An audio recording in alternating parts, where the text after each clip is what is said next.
Hey guys, welcome to the first episode of FuzeDrive TV. My name is Duncan and I will be your host with these lovely oh man, they told me ladies. All right, gentlemen.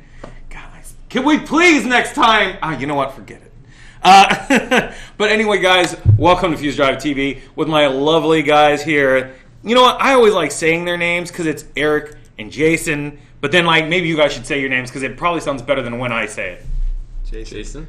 Oh man, I already messed Hi, up. I'm Eric from Inmodus. Man.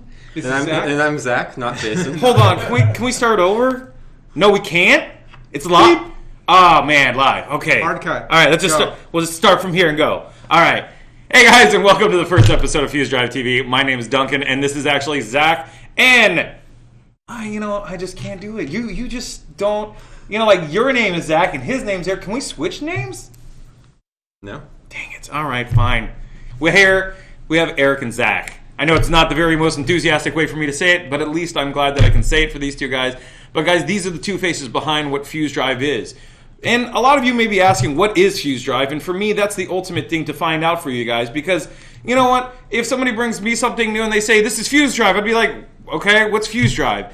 And that's what we're going to get to the bottom of today, guys, is what is FuzeDrive? And Eric, can you tell me a little bit about it? Sure, I got a prop for you. So FuzeDrive, what it does is it is a software technology that you take different pieces of storage technology and you put them together. You fuse them, and you get the best of both worlds. So you could take a spinning hard drive. You could combine it with, let's say, this little guy's an M2 NVMe. You combine them together. You get the full capacity of this one and this one added together.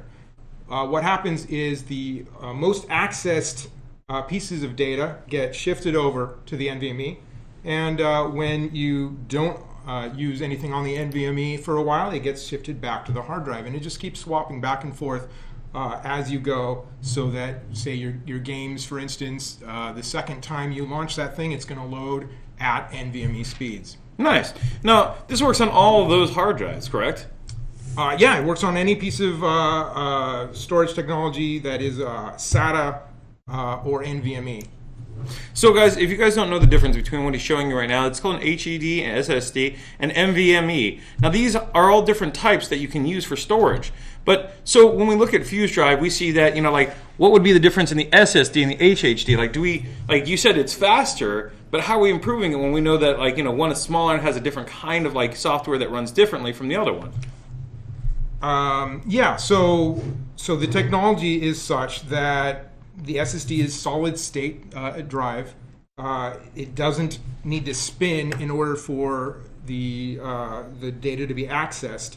So you're going to get much faster. It's more expensive for the same amount of capacity. So that's why you want to do this combination thing. Because if you could afford, for instance, an all-flash, let's say a giant PCIe connected device, if you can afford that, go for it. More power to you. This is about saving you money and getting the best bang for your buck. Man, and we all know how much we love saving money and our bang for our buck. I mean, bucks don't bang, but at least you get the idea on that idea. So now let me ask you real quick. Now, isn't this similar to cache itself, though? I mean, why are we not using that, instead of your program, or what would be the difference in that? The main advantage of using tiering over caching is that with caching, you only get the space of your slow media. All that space, all that storage that you bought, all that space for the fast media, it all goes to waste. Whereas with tiering, say you have a terabyte hard drive and a 500 gig NVMe, you combine the two together, and now you have 1.5 terabytes of storage to use, all at the speed of the NVMe when you're using it. Wow, jeez. I mean, then I don't know. I mean, with all that software and with what you guys are explaining, so is it really simple just to install and get it running, or how would one get it to work, and how do we know if it's ever working? Well, yeah, it's pretty easy to install. It will take your existing drive. One of the drives can have data, and it will combine together and just become bigger. That's awesome. Yeah. I mean, the fact is anything becomes bigger by just adding something. I mean, but then again, that's better. At least it doesn't wreck the hard drive and become bigger. Is it like a hulked out drive now because you just add something? Well, yeah, that's the whole idea. Yeah. So you guys are giving us Hulk drives. Bigger, faster, more powerful. See, now for all you car nuts and for all you hard drive enthusiasts, it's bigger, faster. I don't even know if comic book nerds. So real quick, let's just say like, so what happens if like the drive fails? Like, what do we expect from it then? Like, I mean, like, say if the sectors go bad, something happens when we install the software, or like, let's just go with that idea in this because we already talked about the installing of it. I want to know like what happens if like the drive goes bad. Do we lose stuff? Do things happen to it? You can expect the normal failures that you have with an SSD or a hard drive. They don't happen very often, and chances are the drives will last longer than the system you built will. Right. You'll probably be upgrading all the technology before those drives go bad. But there's still the risk that if the hard drive goes bad, it's just like if your hard drive goes bad in your system now, the data is probably gone. Right. Okay. Now the difference is you're adding them together, and yes, if the SSD goes, then the whole thing goes. However, the SSD is much less likely to fail than the hard drive, and even if it does fail, typically you can still read, and you can. There's actually a technology built into FuzeDrive where you can move everything back down to the slow drive, and then add a new SSD and move everything together and make it a FuzeDrive again. So basically, no matter what, even if the hard drive goes bad itself, we can still at least maintain that information and never lose any of it, right? If the hard drive goes bad, typically what happens when a hard drive goes bad, you lose everything. But you were going to lose everything anyway because that hard drive went bad. Okay, so it's still part of it as like the whole unit itself. It's never just like separately on a cloud or backed up, but it's right that's there. up to you to do your own backups. That's always the case, no matter what. Okay, I just want to make sure because this sounds magical and I'm really liking this idea, but who knows what else it can do? Like, so what does FuzeDrive do? Besides that, is there other things we can see of? Like, how do we know it's like working with our Steams, our games the whole time? Like, what do we notice as like people that are using it, from power users to like regular everyday users? The best case scenario is once you install it and start using it, you shouldn't ever be thinking like, oh, there's this special software controlling my drives in my system. All you should notice is that you have lots of space and the data you're accessing is being accessed pretty quickly. Okay, so with that, and where do we actually see, like, say, I don't know. I mean, it also sounds like it could be somewhere like the Store MI that AMD is actually offering. Is that what this is, or are we looking at something completely different? Well, we actually developed Store MI. It's basically the same technology. It's a cut down version of that you only get 256 gigs of fast storage, and that's the limit. With FuzeDrive, there are different tiers. You can get 128, 256, 512, or a terabyte. Coming soon, there's going to be a premium where you can get more than that and more features to boot. So look for that announcement coming up soon. Do we ever get to hear these features now? Do we get any kind of thing like this? We could make this better than BlizzCon right now. We could just you could give me great announcements and I'll just be like, yay! Or is that not allowed yet? I think that's not allowed yet. I haven't got the go ahead. So we'll be talking about it soon. Next episode of FuzeDrive TV. Stay tuned. I like how he's doing the pitch. It's like next episode with the guns too. Like, do you always do the guns? I like it. You like the same guns? bat time, same bat channel. Right? Now we're just broaching on Batman myself. stuff. Yeah. Dating yourself. No, I see dating yourself as just like if we had a giant size rubber stamp. Like, because then you could just really date yourself. That would be better. I mean, like, because anybody could watch, like, YouTube and go back and get that reference, like, right? So dating yourself isn't really dating yourself anymore. Unless you find yourself on Tinder or any other sites. That's dating yourself. That is dating yourself. Well, hopefully you can find a match. I would swipe left on myself all the time. So, with all that, I go, what are the benefits you would, users see with, like, Steam? We'll say that. Like, because you said in the end where you end up, loading up, you'll see more storage. But like something like Steam, it does exist on your hard drive. But like, will we see any performances? Like, because Steam just went through a whole new update itself right now. It's like its user list. Like, do we see like any kind of difference in like how the menu is being restarted? Do we see like games pull up faster and everything like that?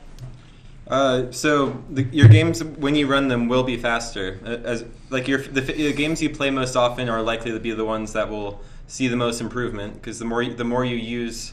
The more you play a game, the more likely it is to be promoted to the fast tier and be accessed from the fast media itself. Whereas you don't have the same issue though of having to manage multiple Steam libraries across multiple drives and managing like, oh, this is the game I'm playing right now. I want to move that game to my fast drive so that the loading times are quicker and all that. Whereas we will handle it all in the background for you, and all you have to worry about is what game you want to play that day and how long you want to play it. That's awesome, because I mean, I play a lot of different games myself, and I'm always using Steam for a lot of things. And like, it's constantly updating. On top of that, I'm always having times waiting for games to load, especially new ones. And it just makes it that much a hassle. And for me, I love playing Destiny, and I love playing Dead by Daylight. And so like for me to play those and get those uploaded fast, like Dead by Daylight's like load screen is so long. So to see something get improved of seeing the speeds themselves is awesome. All right, so let me ask this part of it. Like, you showed 3 drives. Like, now they can be loaded onto all 3 drives, correct? Actually, no. The current version of FuzeDrive, and StoreMI for that matter, is only 2 drives, and it's SATA or NVMe only.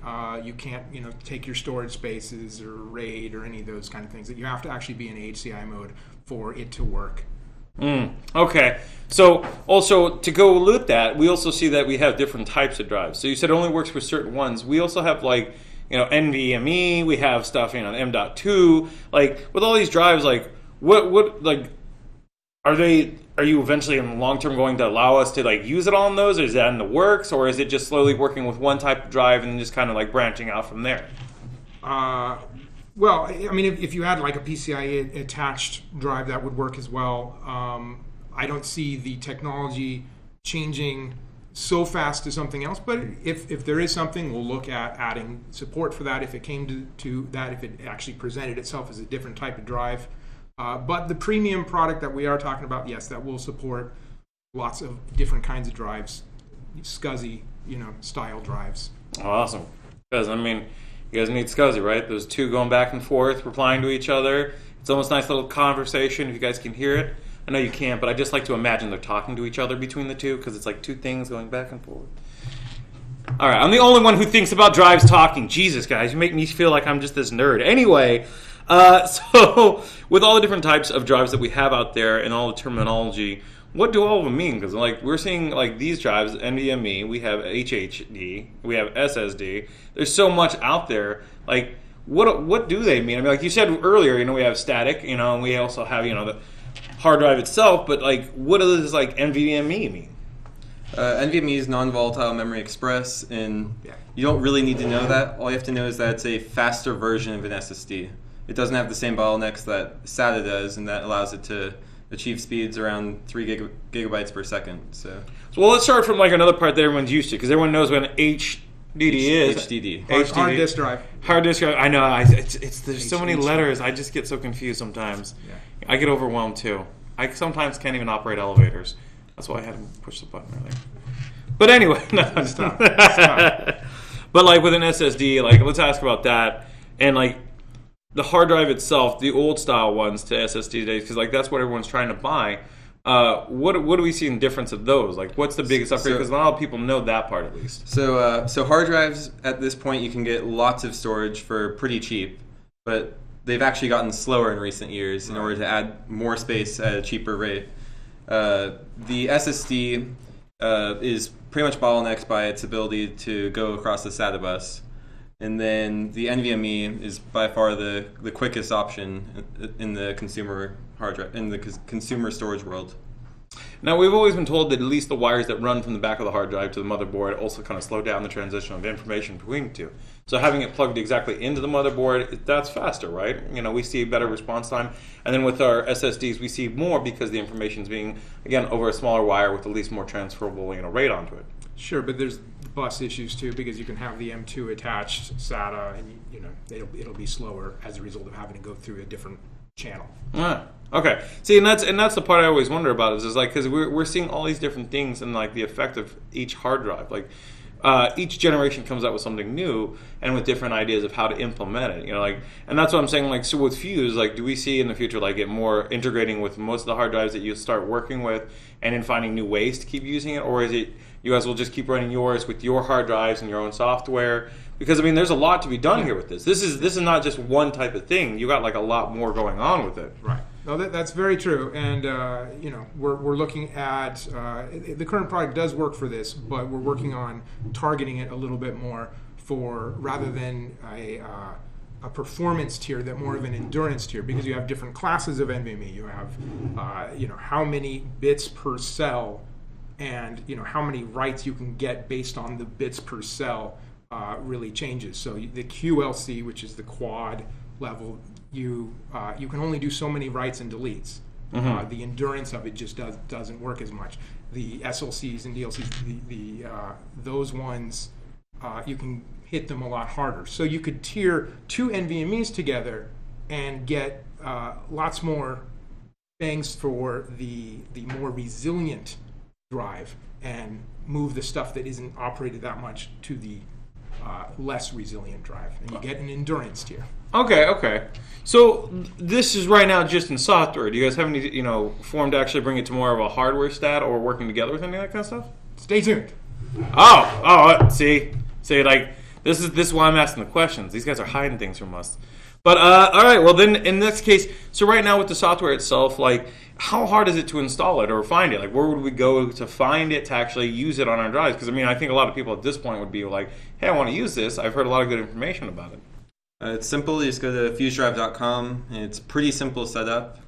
Probably takes about 5 to 10 minutes to set up, and you should be seeing performance improvements within probably 10 or 20 minutes of like fusing your 2 drives together.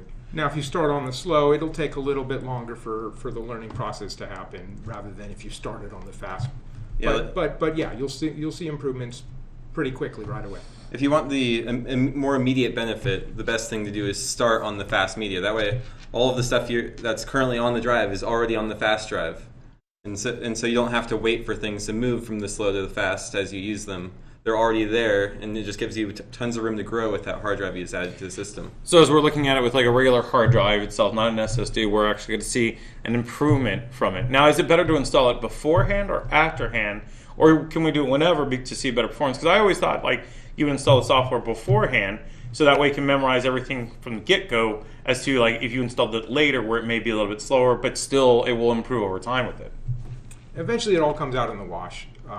If given enough time, it's going to get mixed all together and you're going to get performance no matter what. So in some cases you'll have to be a little more patient because that spinning hard drive just takes so long for it to spin around to that next bit.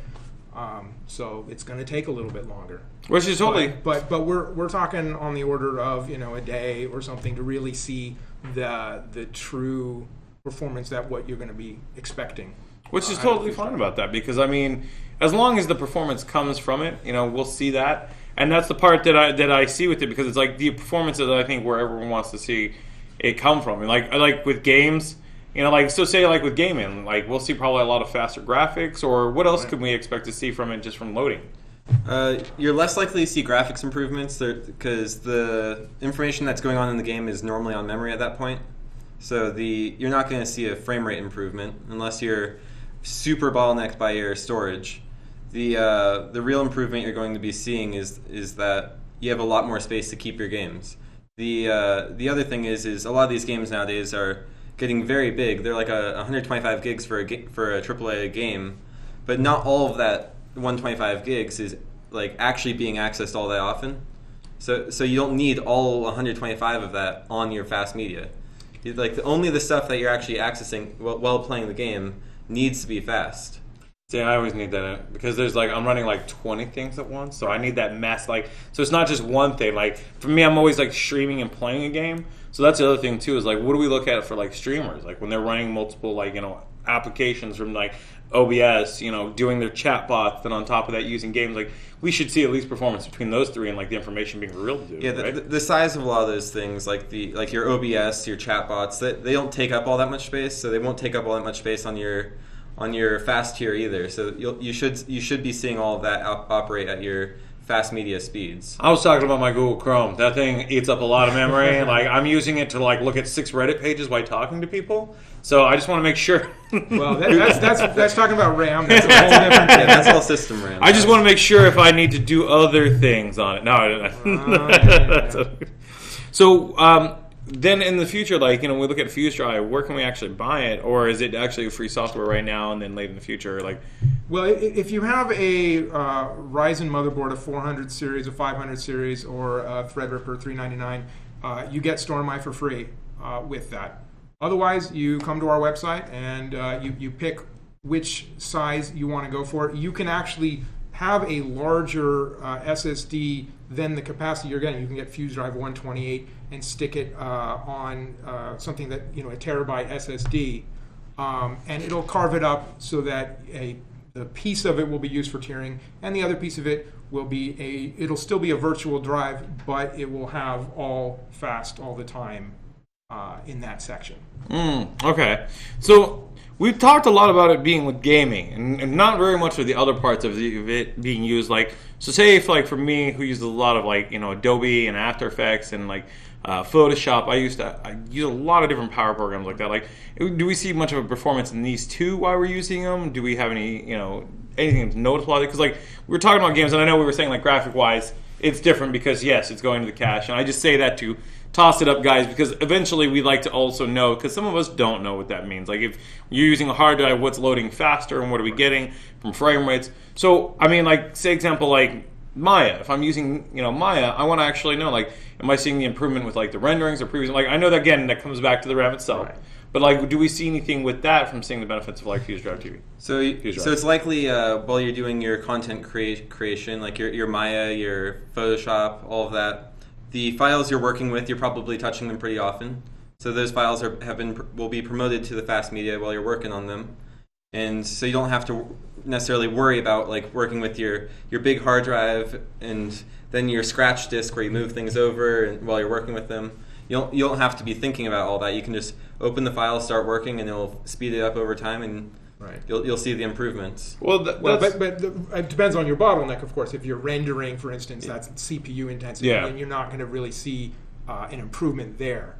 But when we need but when we need call-ups coming back from other files and stuff like that, they'll be able to be pulled up a lot faster. Yeah, especially like video editing, something like that, really storage-intensive things. This is definitely a good use case for FuzeDrive. There'll be other use cases. Let's say you have a home theater PC. Maybe that's not the best use case for FuzeDrive because you're typically only going to watch a movie once, and it's going to be a long time until you watch that movie again. Mm-hmm. So it's not for every single user in every single PC. But something like games, content creators, content distributors, you're going to really see a benefit there. Okay. So a lot of that content creation will definitely see at least a benefit from it, but it's not going to be for every single person that's coming through with it. But I mean, like, video editing, that's the common thing with everything, what people usually use in Photoshop. We see a lot of that stuff kind of come up. So now with that, like, is there different versions of FuzeDrive itself? And if so, what are the difference between each version and why, like, where can you find them? So at the moment, there's FuzeDrive 128, 256, 512, and 1 terabyte, which I think is FuzeDrive 1000. Right. And the difference between them is the varying sizes of fast media it allows, as well as the varying sizes of RAM caching that it allows. Okay. So not a lot of difference between those until Premium comes out. You keep giving the gun in Premium. So, it's a gun. Can we talk about Premium, or is that not just an offhand? Again, we're going to make an announcement soon. Man, this is more tighter than Area 51. Yeah. But okay, so if we can't go with that part of it, let me ask this part. So what does FuzeDrive have, if anything, to talk about in the future that we can possibly get any, like, tidbits about? Like, is there anything you guys have ideas to see or want to actually do, or what can we expect, at least some kind of, like, down the pipeline kind of thing? Like, is there anything, like, that's okay to talk about? We're always working on increasing the performance of your system with every update. Things seem to get a little faster. Okay. So, and we're definitely working on that, especially using NVMEs to the best of their ability. There's also some things we're working on, like a partial drive tiering, where you can use, rather than the split I was talking about, where we carve up the data, only being at that level of, you buy the 128 and that's the part where you start the split. Well, you can have like an arbitrary thing up to that fast limit in the next version, perhaps. You could use that extra space however you like. You could boot off this section and tier this section, or you could have a little bit extra and you leave that for over provisioning if that's important to you. It's not quite as important as it once was with the latest, state-of-the-art SSDs.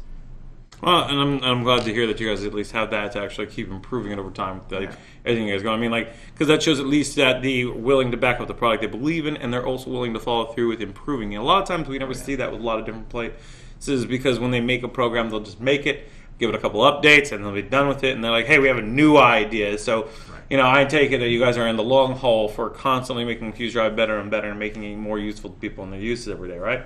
Definitely.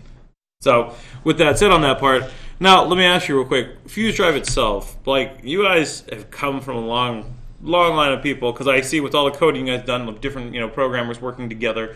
Like, what do you guys, like, what's FuzeDrive's whole, I guess more or less you'd say, like, motto or, ideal for where you want to take it in the future? Just constant improvements? Or do you guys have, like, an idea that you'd like to see overall happen? Or is it just, just improving? We're just looking to improve the product and make it better for our users day after day. Okay. And I mean, that's usually a good part about it. And I'm glad that at least you guys had that, because you never know. A lot of times we see people, you guys could be using FuzeDrive in something completely different than what we're seeing right now. Sure. So if, like, that's, goal is to see, like, we'd like to see FuzeDrive in your iPhone. It'd be like, what? Like, how?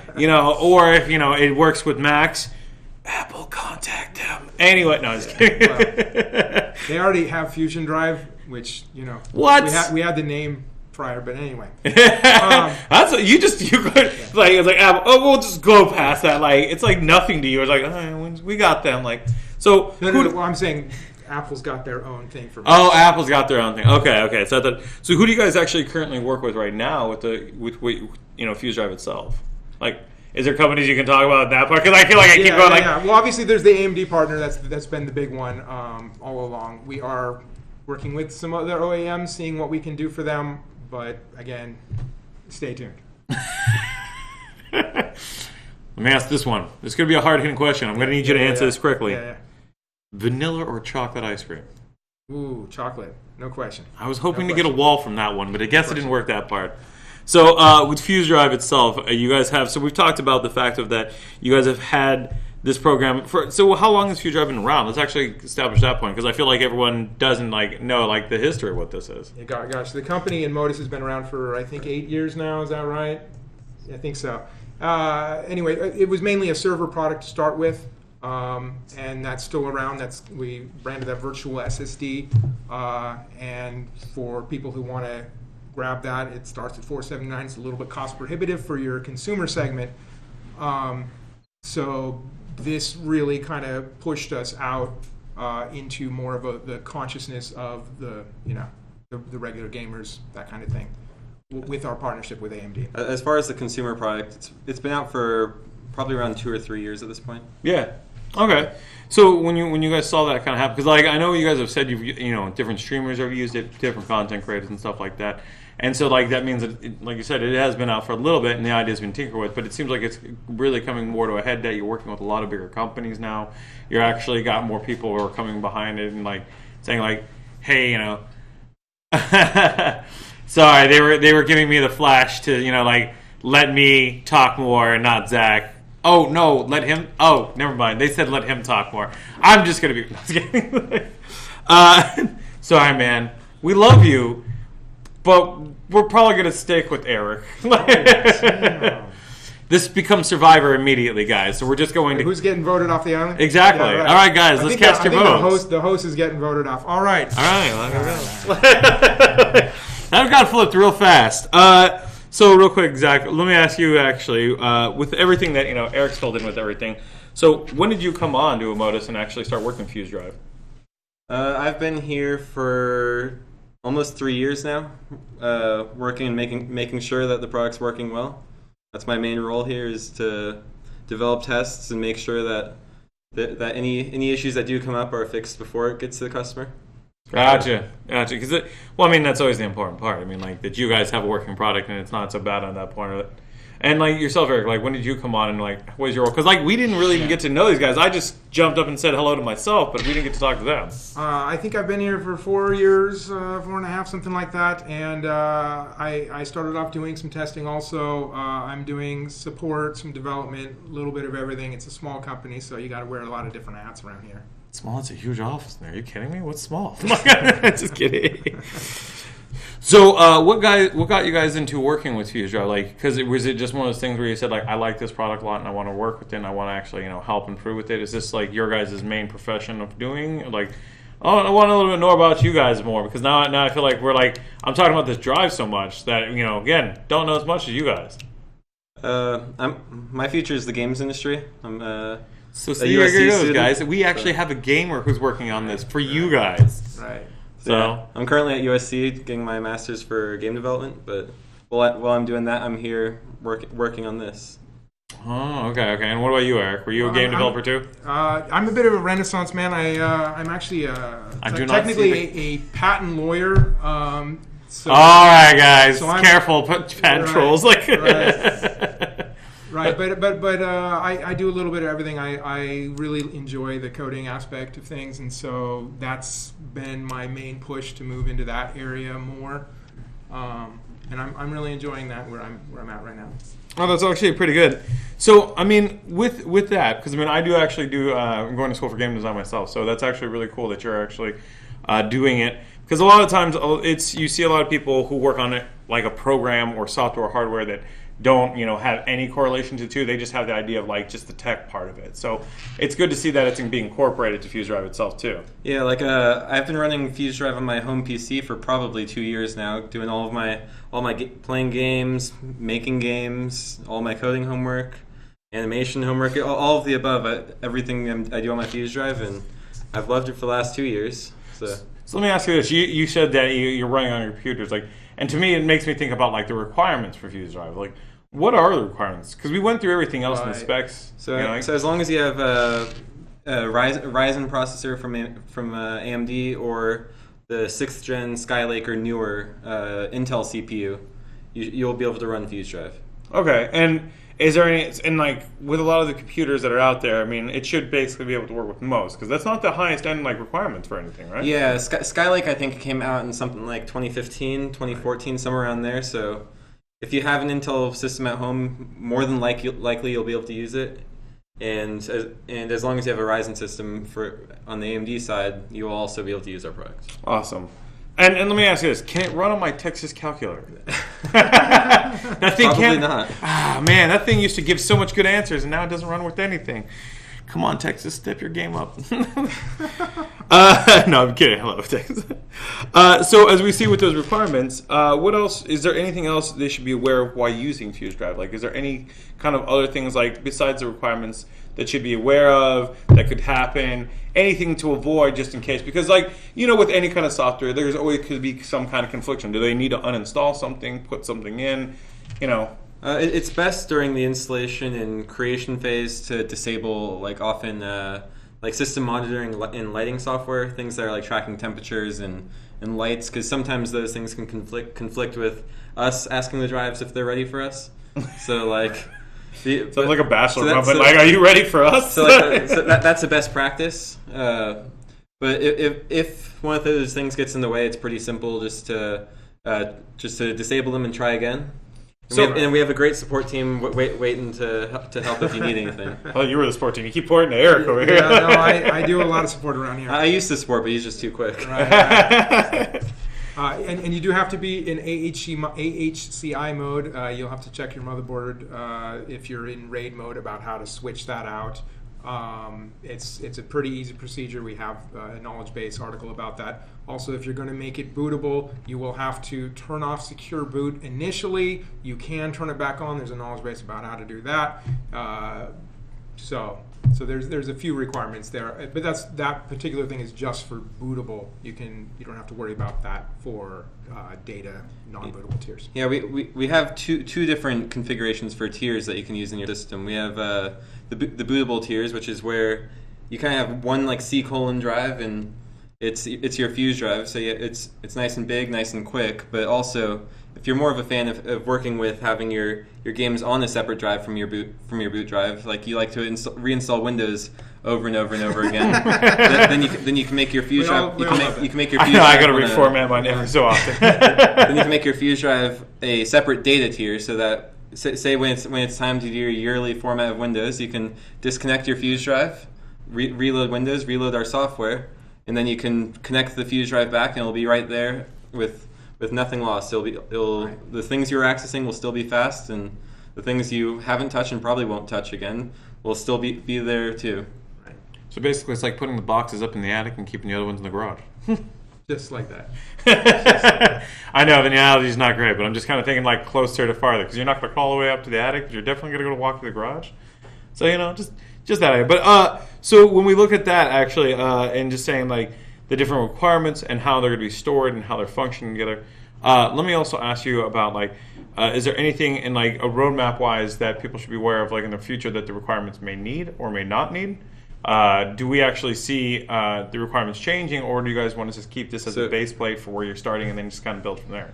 So since we have our test suite all set up with systems from that point on, we don't see any point in time where we will say like, oh, we're no longer supporting like sixth gen Intel. Right. But as new processors, new motherboards come out from both AMD and Intel, we add them as quick as we can. So. Okay, so you're constantly adapting, but you're staying at it. You're not thinking about going backwards and trying to like, improve a lot of those drives or like work with them. You feel like just we're not looking at going pre-Ryzen or pre-Skylake as far as that's concerned. Well, there's UEFI firmware issues with doing bootable with older ones, but yeah. Okay. Well, no, I mean it's good to know that because some people who may run older stuff or still have older, they may think, oh great, this is an awesome product, but may not be able to actually go back and use it, and then they get frustrated. And I don't want to see a lot of people go backwards and go like, oh man, we can't use this. So at least we can see that point moving forward. Now, in your guys' roadmap is because I know we asked this before, and I'm just saying like there is a roadmap, right? With no more questions to go with it. Okay, definitely. So. As we see that part, now we're going to be able to. Where can these guys like actually like learn more, get more information about FuzeDrive? Because we've said a lot so far today, but I think they might want to go to a place where they can read more about it. You can find a lot of information on the website FuzeDrive.com, and you can also on our support page. There's a knowledge base full of most questions you guys will have to ask have probably been answered there. Right. So that's where you can find more information about it. If you guys don't know, there's a guy with a giant-sized mug back there and like suspenders going like, and so we're constantly looking over at him. It's not fun. He may have us come in on Saturday to work. Oh yeah. And we may be punished later off screen. Off screen, yeah. He does carry a giant-sized. It's like a Cat 9 cable, but it's serrated at the ends. It's very much a data of information I don't want to receive a pain. Do you know something about Cat 9? Because I haven't heard of that one yet. Yeah. Is he mixing Cat 9 tails with Cat 5 exactly. tails? That's cute. It's a cute. Why, you didn't get it? I know, man. You brought the nerd on this, and now you ruined it. Like, it was an underlining joke. No, all right. So let me ask you this real quick. So let me ask you this. It actually was. So thank you for catching that. So let me ask this part. Like, so what are the questions you usually hear at FuzeDrive that like people are asking? Off the website, because I feel like with you guys answering so much information, like what do you get most of the time? Like what's the first one in your head that everyone's like, oh, this is happening when I use it? Let's see. There's issues with just the idea of having to have one of the drives being completely blank, and that means not only just deleting the data, but no partitions on it at all. So there's a little confusion about how to do that and how to go into disk management and right-click and delete. It's a pretty simple procedure. That's a pretty common one. What about you, Zach? Like, what do you hear most of all? Is it, man, this man's just so stifling handsome, I can't ask questions? That's why you're not? No, it's kidding. we get a lot of questions of just people being confused exactly what we do, and that's what we're trying to clear up here today. Okay. So a lot of like confusion over, so like what happens to the data once they use our product, and if they don't want to use it anymore, what happens next? So we get a lot of questions like that. Okay, and so when you get these questions, you guys are answering all of them, but like, why do you feel like you're getting these questions? Is it because they don't understand virtual itself and like what they're doing with it? Because like for me, when I first started with this, I mean, I know I came at it kind of hard. And I was like, virtual, that's just there. It takes up more than I need. So like, what? Let's start with that. Like virtual, memory and drive itself. Like, what is that, and why is it like different from what we see on like what's on physical hard drive? So it's a virtual drive, which, as far as using your computer goes, won't make a difference. It's just like that amount of space is not physically on one piece of hardware in the system. It's spread across multiple drives. So, but as far as using your disk in Windows, you won't know. It's not like you will interact with File Explorer any differently because it's a virtual disk. it sees itself as just a disk like every other disk in the system. Right. And you can use cloning software, backups, all that kind of thing. It's just seamless. There will be drives that Windows is quasi hidden, and you just ignore those drives. You're working with the FuzeDrive when you do your backups. So you're basically creating a whole new drive itself, but from bits and pieces of the other parts of the software and for the hard drive itself that you're using. So like if you have like 5 hard drives, say, you're pulling pieces from each one of those to create this one hard drive, right? At the moment, you can only have one hard drive and one like SSD or NVMe. Okay. Yeah. I want to ask, can the future, can we do this? But I feel like it's going to be like, stay tuned. Obviously, the answer is yes. Okay. Our enterprise product supports many hard drives and many SSDs, and maybe at some point in the future, the consumer can too. In the very near future. And then with that, so we now understand what virtual drives are, but what sets you guys apart from the rest of the other virtual drives that are out there? Because I've seen ones online where you can find virtual, say if somebody wants to use a virtual drive from this company or another company, how do you define the separation between each one too? Because isn't it just the same process with each one? So you can create just a regular virtual drive in Windows, which you just take a piece of a hard drive and you say this is a separate drive, which is different than us, because it's just one type of storage.